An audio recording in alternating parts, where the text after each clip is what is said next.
a pot metal base, you know, of whatever's left in the bottom of the pot. We pour it in the mold and put a little silver in it and make it pretty. It's in great shape, Victorian era, maybe 1880 to 1890, and really beautiful decorations. If you guys got to see it, you'll be able to see it later if you want, but the decorations are really, really nice. It's not like your tacky ones where the features look all blurred out. These are really crisp and, you know, fine work. And in an antique shop, you're not going to sell this, right? You're going to drink coffee out of it, right? Beer. He drinks beer in a cup like this. Man's got his pinky out. Do you have the other cup? It's apart. I've got to get it repaired, put it back together. Okay. I would say for insurance purposes, it's probably around $600. Mm-hmm. But if you were to try and sell it, you probably would only get about $300. Yeah. Okay. Okay? Sure. Cool. Thanks. More than I have. Hey, he's a winner. He's serving later. Anybody get in line for beer? All right, what do we have next? We have a teapot. Whose is this? Anybody bring this? Hi. Anything else of yours? Oh, fire engine.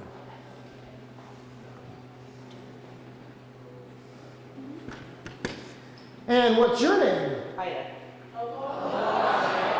Excellent. Thank you.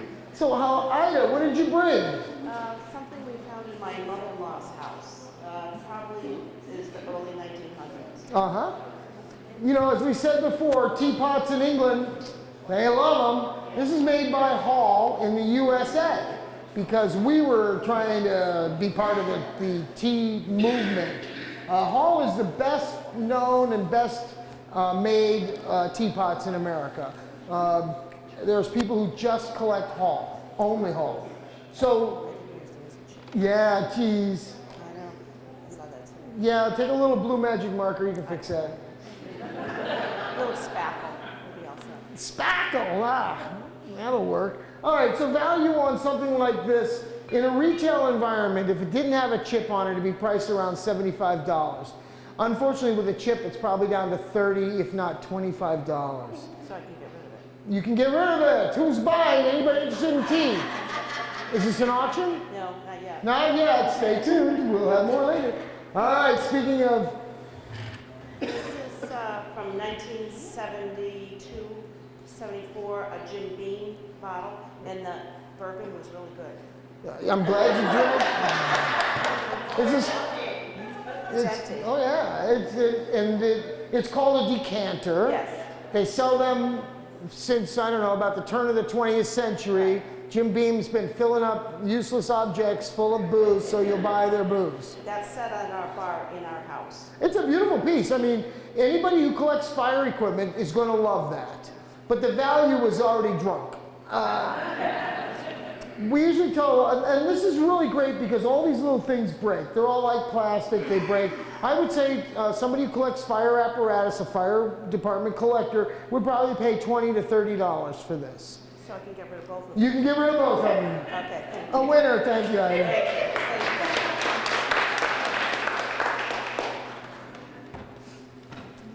you. Okay, you guys not bored yet, right? No. Who owns this? Come on up, is this the only one you brought? And what's your name? Denise. Oh, that sounds so nice, doesn't it? Why don't you tell me about this? Well, my mother gave me that. It belonged to her grandmother. I think she gave it to me probably in the 90s.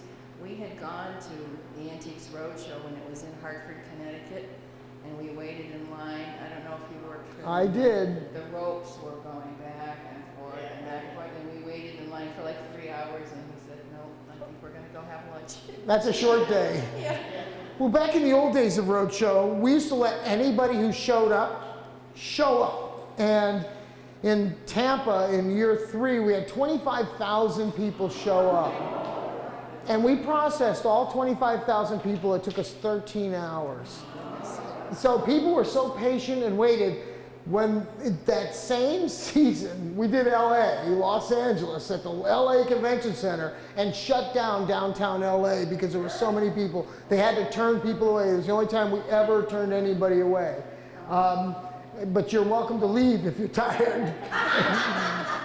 It's not lunchtime, so I'll stay. All right, good, good. Well, this is called Art Nouveau. Anybody familiar with Art Nouveau? It's a time period in 20s and teens when flowers and fluid motion and style was, you know, going away from the Victorian dark and gloomy and the Edwardian square and stiff, and this was like to go against it. You know, Toulouse-Lautrec and all these great artists were using flow in the 1890s, and it evolved to be nouveau as the next big thing. And this is an incredible piece of European glass, and you know, I'm really not sure exactly where it was made. It might be Czech, but it might, there's no markings anywhere on it that I could find. But it's of the style, and it's in perfect condition, and it's just a gorgeous piece of artwork. Hand painted like that. You just can't, yeah, that's not something you can put a decal on like that. So let's play the game. All ready? You ready to play the game? Sure. All right. How many people think this is worth more than $100? So pretty much everybody, right? So we're pretty good. We're up to 100, right? Yes. How many people think this is worth more than $500? So we got a few. How many people think this is worth more than $1,000? What's wrong with you? Oh, we got one over here. Why wouldn't this be worth $1,000? What's that? Mass produced, she said. I just told her it was hand painted. My opinion on this is that in the right auction, it would easily sell for $500. And for insurance value, you should put at least $1,000 on it, maybe $1,200. I wish my mom was still alive to know that. Yeah, your mom had great taste. Yeah, thank You want me to put it back here for you? Thank you. Yes, a winner. I'm just glad you guys didn't whip out your Google and go, oh, let me look that up. All right, let me get some more stuff. We have a dolly. Who's Dolly? Come on. Come over here and join me. Is this the only item or is there others? And this vase. Oh, he says vase. We believe him. All right. And what's your name? Anne? They like you. So, why don't you tell me about your glasses? A very elderly lady gave these to me just before she died, and they were her opera glasses. I have no idea where she got them, how old they were. She was old. So you assume these are old? Yeah. Everybody think these are old? Yes. She used to go to the opera all the time. And just stand there with sit up in the box seats, way up in the. And they've been in my buffet for years. These are made of mother of pearl. They're made probably in the 1890s. And they oftentimes came in a case, a nice solid case with red velvet inside. They're made in Paris, which is, of course, where all the great operas are. It says Colmont, Paris. Yeah, it does. And I would say in an antique shop, they'd be priced somewhere around $75. Okay. Okay? Let's talk about your doll. This was from an elderly neighbor. None of these things came from my family. Great, great. She can sell them all. She's already planning on selling them, kids. Get in line. It was his wife. She died. And I figure this has got to be in the late 1800s. Yes. That's correct. You win. What else do you want to know?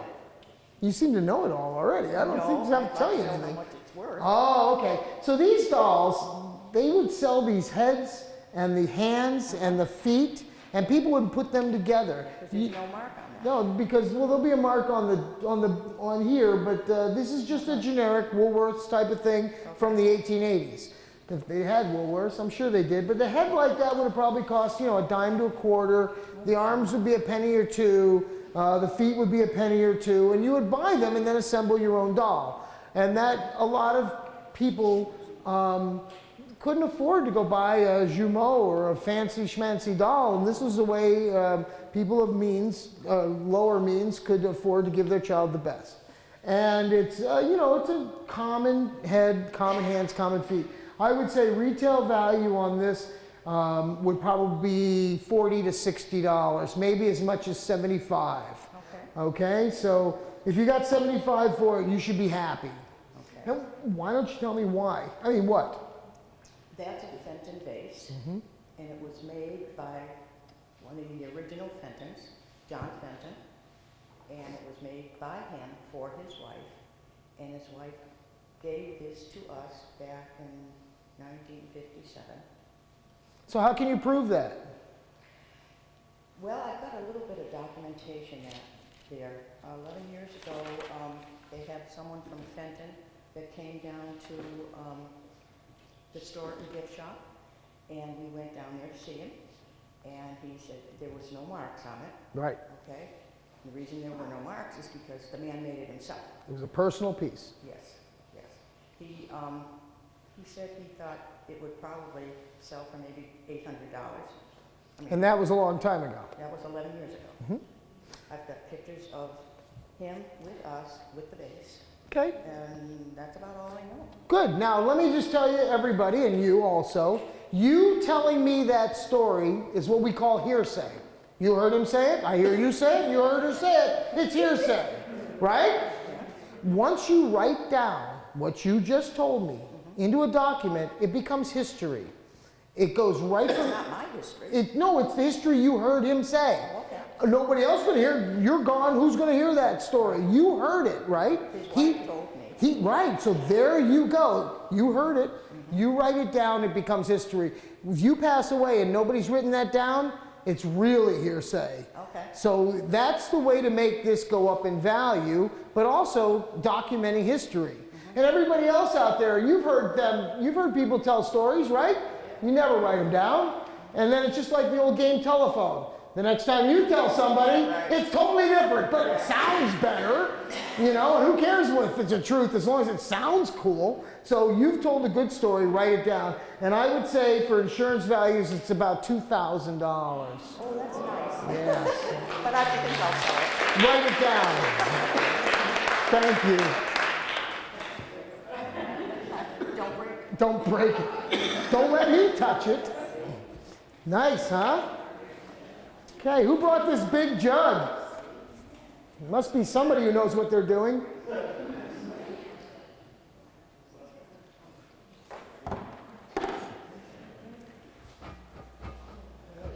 Hey, it's a nice bass tone. And what's your name? Paul. So Paul, are you a bass jug player? No, I gave that up. I can't sing or play. Well, anybody can play a jug. You just blow across the top and it does all the rest. You just have to be in rhythm. Why don't you tell me why you brought this? I brought this, I collect stoneware, American stoneware, and this piece came from the Boston area. I like the early stuff. And I kind of brought it tonight that some people would see it and go, hey, I got something like that at home. You want to buy it? Yeah, that's exactly right. Yeah. And tell everybody what it says on it. This says Charlestown on it. It was made by Jonathan Fenton, another different Fenton. Different Fenton, Yeah, but... yeah. But I heard her say the name there. I was like, wow. And this one has two impressed eagles on it. And, in blue. There's no blue on it. Isn't it the eagles in blue? No, they're not. They're just... They're just impressed in. Oh, okay. Drat. I thought they maybe were blue. No blue on this one. I do have a lot of blue stoneware at home. But Yeah, so those are highlights because these were made for utilitarian purposes, really. Yeah. This was not decorative. It was not, you know, anything for a collector or anything else. They were made to use. They fill them up with the things they need. They put a cork in rum it. or cider, whatever happened to be, the liquid that they went on. A lot of times it was cider, and they'd bring their own containers to the cider places, and they'd fill it up there. And the sturdy ones lasted a long time. A long